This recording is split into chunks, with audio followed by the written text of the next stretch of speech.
جنہیں اللہ نے شعور دیا ہے اور وہ سمجھ جاتے ہیں کہ ہمارے ماں باپ سے غلطی ہو گئی، انہوں نے کچھ اور دوسروں کا حق ہمیں دے دیا ہے،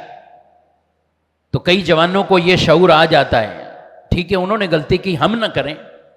وہ پھر بھی اس طرف آ جاتے ہیں، راغب آ جاتے ہیں کہ نہیں ہمیں اس کا حل بتایا جائے۔ کچھ عرصے پہلے کچھ نوجوان آئے اور اسی طرح وراثت کا ایک مسئلہ تھا،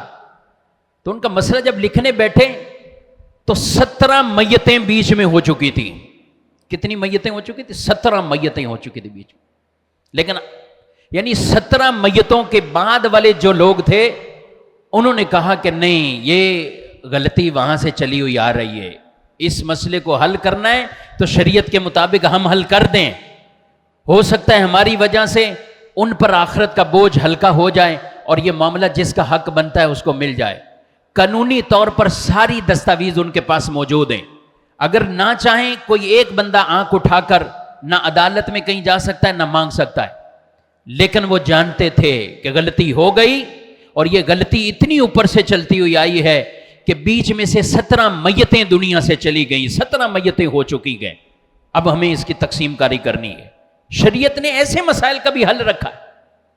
کہ 17 میتیں بھی بیچ میں ہو جائیں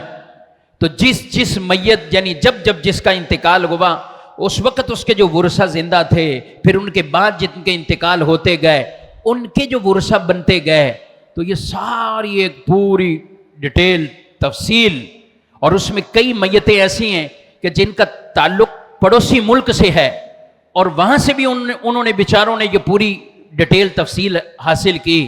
کب انتقال، اس وقت کون زندہ، پھر کون زندہ، پھر کون زندہ۔ میں نے کہا ان جوانوں کو سلام ہو،